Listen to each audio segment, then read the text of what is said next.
Hi guys, my name is Diana Clark and this is my video podcast for my YouTube channel. I call it Small Art Talk, and today I have special guest. I'm so happy you're here. His name is Terry.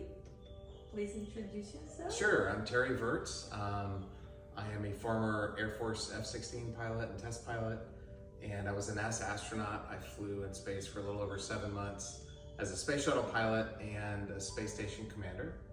And I took a lot of photos. They told me I took the most ever photos, 319,000. Wow. So one of them we have up here. Yes, that's beautiful. And Yeah. it's just one of those. It's just one, yeah, one of many. But that was my thing to do, was taking pictures in space. Wow, that's beautiful. Okay, how is it works? You bring the camera, you're planning to bring the camera, what is it? No, all the cameras are there. So it's a photographer's dream. At the time we had Nikon D4, and now they're mirrorless cameras, but the professional, the big things you see at sporting events and stuff. And so there's a bunch of those. There's a bunch of lenses, from super wide angle fisheye 8mm lenses to basically like telescopes, 1,000mm zoom lenses, and everything in between. So it's every photographer's dream. So, and they're all free. The government bought them. Yeah. And they're on the walls, and so it was, wow. I love that. They knew it, they planned it right from the start. It's like, okay. Well, back in the day, we used to have Hasselblad cameras, which is the square format, big, it's a really big film. And I took a lot of pictures when I was a new astronaut. We had those, and so they would let me take the camera home on the weekend just to get practice using it. So when you're in space, you knew you're familiar with it. Yes. So I used to love the Hasselblad. I love it. Thank you for sharing Sure. that with me. The way I'm seeing you is not only astronaut, not only engineer or person with many languages and many achievements, but as an art soul. And this is what my podcast is about. In your case, I would like to explore that side of yours. Yeah, of course. Where did you learn to take photos? So when I was a kid, my parents got me a Konica SLR camera. So you'd have to open up the back and put the film in, and then you'd have to wind it every time you took a picture. And no one knew anything about photography, so I had to teach myself what shutter speed was and what aperture was, and ISO, they used to be. I'm gonna pretend I know cameras and all that. Right. Well, now, these things are automatic. You just take the thing, but if you want to be really good, you have to understand those things and focus, the importance of focus. So I kind of taught myself. And you used to have to ship the film off. You have to wait a week, and then it would come back. And so that was how I learned. I taught myself. I love it. Yeah. I love it. So that was your hobby during your career? My whole life. And I always had a camera around my neck. I'd go on vacation, or I lived overseas a lot as an exchange student or with the Air Force, and so I just always had a camera with me. Growing up, my kids were like, "Dad, stop taking pictures," So I was that dad. My kids, I can really... Yeah. They're like, "Mom, stop taking pictures." Stop. Yeah. I'm like, I'm the only one. In my head, someone has to do that, right? And they're like you. Well, plus these things organize it for you. Yes. To tell you by each person, and it didn't used to be that way. So I've got boxes and boxes of film, like pictures, or worse, the negatives. And so that's painful, but that's what we used to have.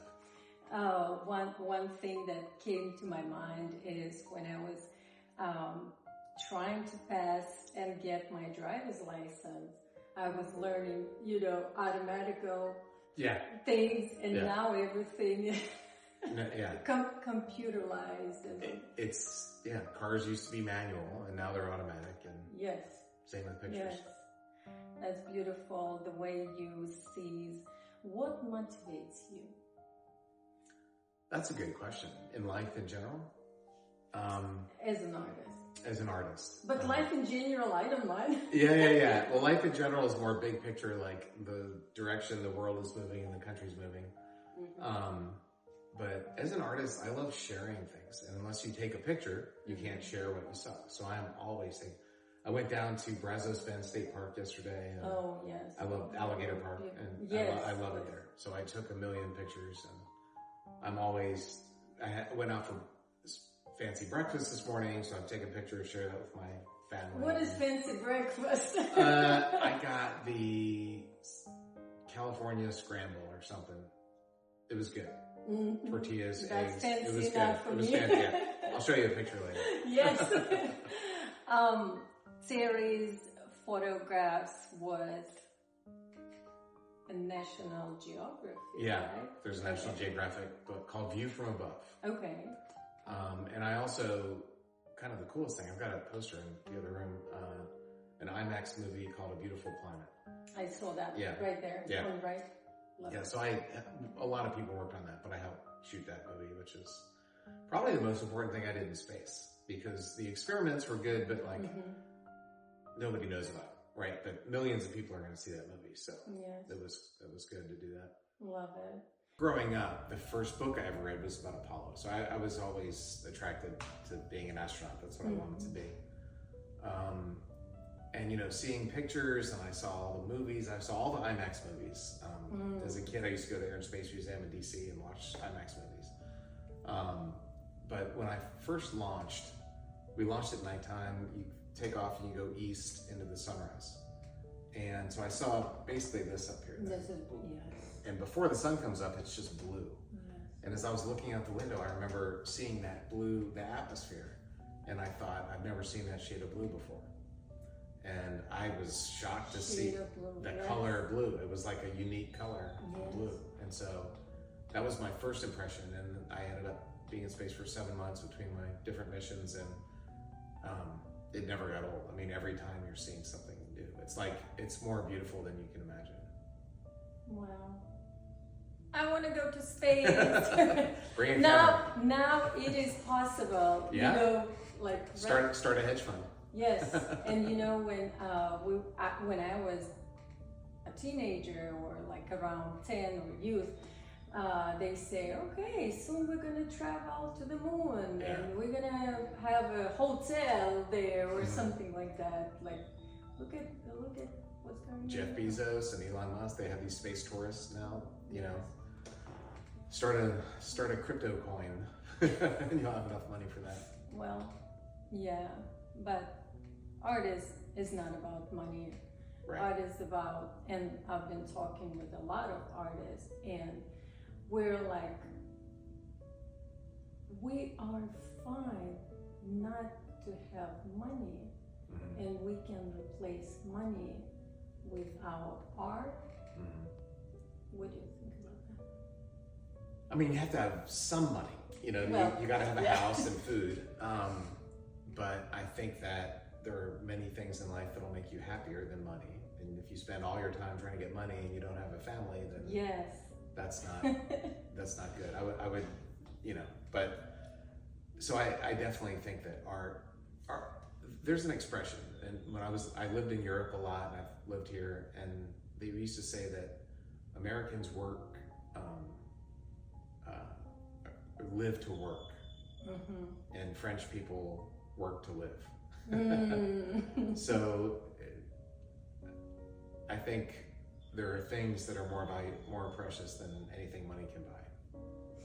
I'm sure a new generation or a growing generation will be inspired by this is artwork. This is amazing. I hope so, yeah. And I've got the deserts there and clouds, and yeah. Yes. What would you recommend to new artists? Just be yourself. You know, don't try and be someone else. The beauty of art is that it is unique and it's human. Unfortunately, you know, AI makes pictures now, but you can tell it's AI. It has that weird color scheme, kind of dark, intense. There's some color scheme about an AI picture that you can tell. Yes. So I like real world a lot more than electronic, and so and just be yourself, and you know, express who you are. I'm a big fan of screenplay writing and filmmaking, and that's kind of what I want to do when I grow up. And the big thing about that is tell the truth. So if you're writing a script, you're an actor, tell the truth. Like, who are you? Be that person. So tell the truth. Nice. That's something good. Being authentic. I was watching someone and they say, the new, I wouldn't say, he didn't say generation, but a new era is coming up of authentic people. Yeah. And that's the society is moving towards. What do you think about? I think I'm interested in politics, and I hate seeing this division that we have. And I think what people crave more than anything is an authentic, genuine person. Like, just don't lie to me. The deficit's a problem. We're going to have to solve it. Don't just make up stuff. Politicians are never honest. They're always slimy politicians. They're like used car salesmen. I think that's true in every country. What people want is honesty and authenticity, I think. And the same thing's true in art. Nice. Yeah. Okay, crazy question. Art and politicians, or art and politics. How about that? Oh my God. That's a great question. Deep. Yeah. So most politicians are drawing stick figures, but every once in a while there's a Monet. I have some impressionism behind that. Monet. Yeah, there's a Monet, or the Mona Lisa, and it's pretty rare.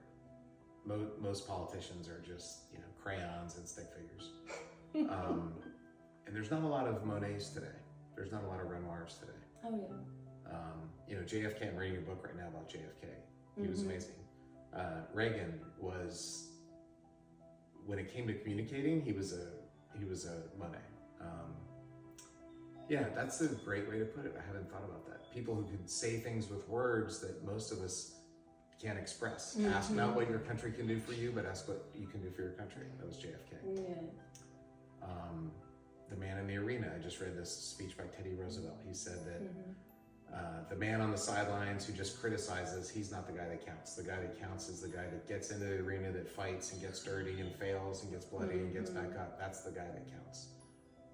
So those kind of speeches, in my mind, those are the artists. The guy who's getting into the mud is more authentic than any of. Than somebody who's just he's trying to be quiet, he's going along with the party, he's going along with the status quo. He wants his little bit of power, and he doesn't change anything. He just is part of the problem, not the solution. I hope I'm not overwhelming you with all that. No, this is good. I like it. Good. I love it. Good. I'm like, yes.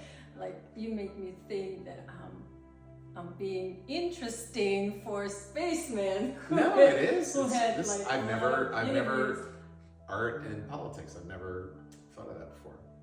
I think art is everywhere. Even, I'm not a politician, or I'm a pure artist, as it can possible be.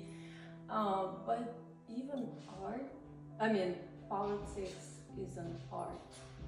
Yeah. And you can say art, games of the throne.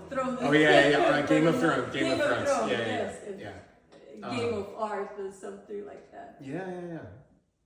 No, and I think some of the best artists they're by themselves, they make their art, and then it comes out, and they don't have to be, giving speeches and going to cocktail parties and stuff. They just give them, it depends. There's introverts and extroverts, but. Yes, but these days, so here's one of the maybe problems is I hate when they say starving artist. Yeah. Like, I do not like it. It should not be existed, because make art. Here's the thing, artists, some of them, we have to create something that can be sold. Yeah. to provide for ourselves. Right. But at the same time, society or whoever, they say, be yourself, be authentic, explore, colors or anything like that. Right.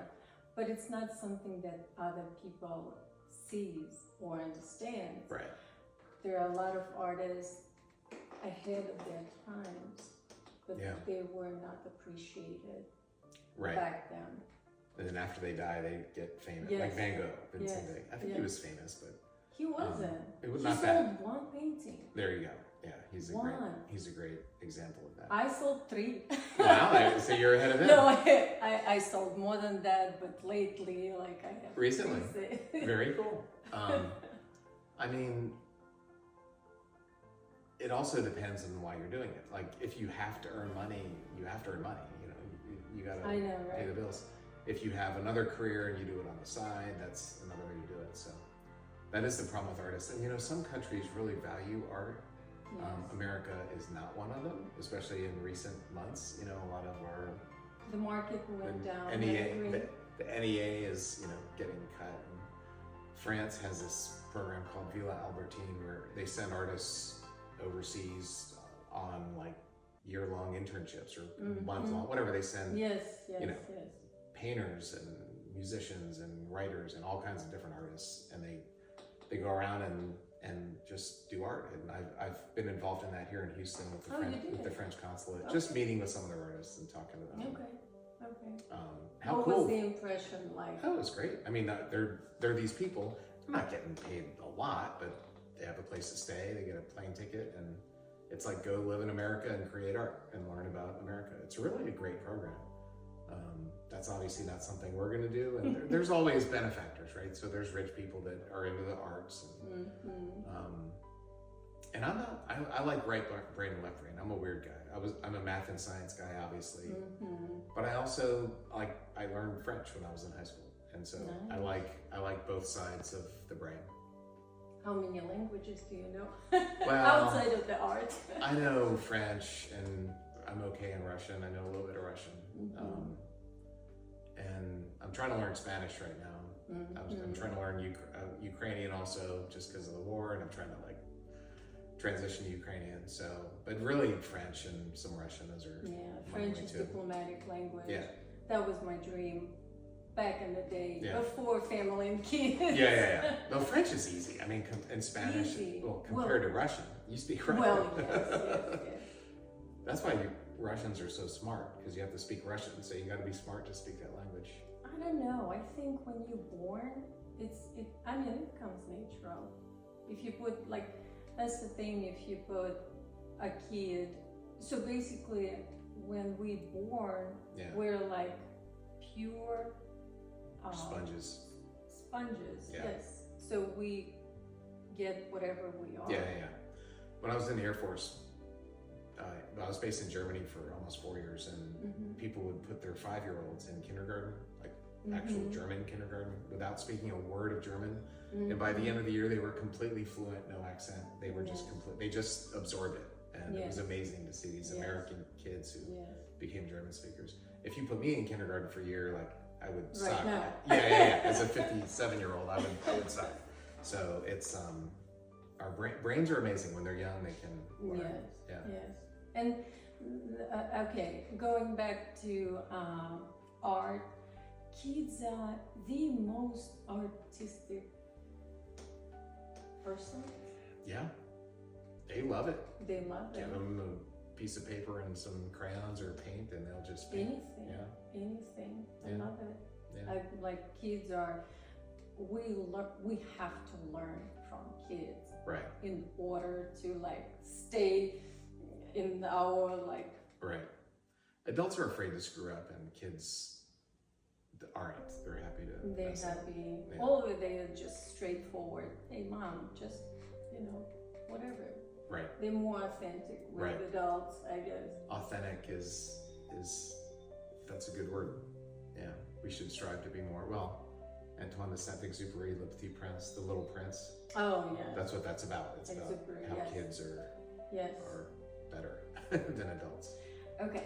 any fun moments or funny moments while you were shooting? Funny moments. Wow, no one ever asked me that question before. Welcome. Yeah. Let me think. Well, I don't know if it's funny. I was trying to get pictures of the pyramids. My last flight was 200 days. And it was like, every time I went, there was clouds, or they were way over there, or I missed the pass because I was busy. And finally on day 199, I got pictures of the pyramids. So it's a really cool, and it's hard to tell. Like you see the Nile and then it spreads out, where it goes from Cairo to Alexandria, but you can't like see the pyramids with your eyes. So you have to take this 500 millimeter, 800 millimeter lens and just take some pictures and hopefully. Anyway, it took me 199 days to get that picture. Wow. You have a lot of pictures. I took a lot of pictures. Mr. Terry. Yeah. 319,000. The thing is, what I noticed, there's no probably electronic device at this moment that can catch the true nature color. In space, the cameras were not right. So if you look at the atmosphere, see there's lines? Your eye doesn't see that. The lines of the atmosphere, your eye sees differently than what the camera does. And that's just, I don't know why, the way chips work in physics, they capture things. They're digital. Sorry about the dogs barking. They're digital and our eyes are analog. So your eye doesn't see exactly that. It's a little bit different. It's amazing how nature how many colors we can find in nature, right? It's infinite. Yes. It's amazing their eyes can see that too. What a blessing colors are, just to be able to see. Okay, how about collaborations? If you have a chance to collaborate with anyone, any artist, musician, from all human history, who would that be? Well, to collaborate. So I'm really into filmmaking, and I would love to make a film with James Cameron. Would be amazing. I was going to say James Bond. I would love to direct a James Bond film. But the guy that I want to collaborate with would be Hans Zimmer. To do the soundtrack. What would that be? So we can let the dogs out if you want. It's okay. Okay. More authentic. It's real life. It's not fake. We're not. He did the Interstellar soundtrack. Oh, yes. Yeah. That's beautiful. Yeah. That's a good collaboration. That would be He did the James Bond. He did Deception. He's done amazing work. Hans Zimmer is much. When I was in space, I saw Interstellar in Russian, and I didn't really understand it that well. And then I saw it in American, and I listened to the soundtrack every night to go to bed. So it's good. Okay. Last question, maybe. Yeah. What music have you been listening in space? Well, Interstellar, okay. The soundtrack, and the Russian psychologists sent us up sounds from Earth. So we had rainforest, waves at the sea. We had a cafe, just like noises at a cafe, glasses clanging and that kind of stuff. Oh yes. Okay, one little more thing about your book. So, View from Above, the National Geographic book, because I've done several books. I have a kid's book out called The Astronaut's Guide to Leaving the Planet. It's great, illustrated. I have another, like a chapter book. It's 51 short essays about space travel. So that's kind of my big book. That's called How to Astronaut. And you can get that on audio, read by the author. Which is pretty fun. They're short chapters. You don't need to be a space expert at all. So it's like 51 fun aspects about space. And then I did a Apollo 11 flight plan reproduction. So it's not really a book. It's an amazing Italian leather. It's an amazing book, but it's limited edition reproduction. But View from Above is, I tried to take a space mission and put it in a book. So it's mostly pictures, but it's also words. And you go from launch to being on orbit. One of the chapters is called colors, so I got to know the Earth by color, like you see in my pictures. One of them was called White, so it's about snow and ice and that kind of stuff, which is Russia, by the way, and Canada. Literally, you go around the entire planet, and Canada and Russia are always white. Anyway, so that's it was fun, and that was my first book. I wrote it in 2 weeks. So they were planning on it being, I signed a contract and I had 2 years. And then I sat in my apartment, I set the clock, or my alarm, I was up at 8 a.m. I was typing, and then by noon I was done, my brain was fried, so I went to the pool, had a beer, and I was back doing it the next day.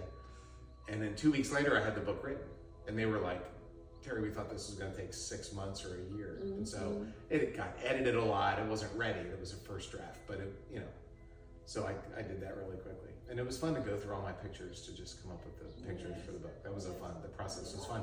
And I'm doing a photography exhibit right now in Europe. Right now, it was in Graz, Austria, now it's in Augsburg, near Munich, Germany. Yeah, it's an Austrian guy. He reached out to me and said, hey, we want to do this exhibit. And so it's amazing. I've never seen anything so amazing. Like, it's absolutely spectacular space. So those are the prints. They're super high quality on metal. Yes. It's really an amazing show. So I'm not doing it. This friend of mine is doing it, and they're not only my pictures. There's some other pictures too. But it's mostly my photography.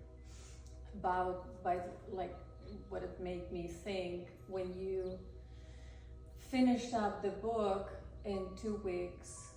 This is how artistic mind sometimes think. It all comes out. Like writing is like that sometimes. You got writer's block. Eat some ice cream, drink some wine, whatever, and then it comes out. My How to Astronaut book. It was like 1 a.m. I was sitting there, and View from Above had been out for a year or two, and I loved it. It was fun going on a book tour, but I was like, I need to write. That was a photography book. I need to do a word book. And I thought of the first chapter, and I got my iPhone out and I hit record, and I emailed myself and I narrated the entire chapter. And then I emailed myself, I don't know, 3,000, 4,000 words. I don't know how long the chapters were. So that was the first chapter. And then I was like, I can do this. So that's how I How about do an exhibit in Houston? In Texas, okay. I should do that in Texas, absolutely. You just need to find the right venue. You need to figure out how to do ticket prices and all that stuff, but the pictures are amazing, and you just need the right place to do it. Whenever I go places, I always, walk around and go find the art stores and just see what's there. And I think the more electronic we get, people are on their phone all the time, the more human experiences people want. And, art is definitely one way to do that. Yes, I agree. For movies, for film, I've become a little bit of a student of film because I've written some scripts and I've directed a couple things. I just love older film. Yes, it's like I was born in that year. The 90s was an amazing decade for film. It was amazing. And I missed it because I was flying F-16s around the world, and they had like a base theater that you could go. They'd have a different movie every week, but all these big, like Fight Club I never saw, Pulp Fiction I never saw. There was all these movies. So I've been watching them ever since COVID. I've got probably 20 or 30 films on my list. So I just watched one called The Ides of March. It's a political movie from 2011. But I like original movies. I'm not they call it IP, intellectual property. So Marvel or whatever. Yes. Like, we don't need any more robot fighting superhero movies. Although I did just go see Mission Impossible. I did too. It was good. I thought I liked it. Yeah, it was fun. And like Top Gun, that's fun. Just go there, have a fun movie. But it's the more meaningful ones that I really like. Yes, I agree. Thank you so much. Yeah, this was fun. I really enjoyed the whole conversation. Yeah, this was fun. Sorry about the dogs. Oh, I love dogs. I'm a dog person. Taki Cheloviek. Yes. Thank you. Tisha Misha Kotla Krisha. I can do that. Thank you. Thanks for having me. Appreciate it. Spasibo. You're welcome. All right.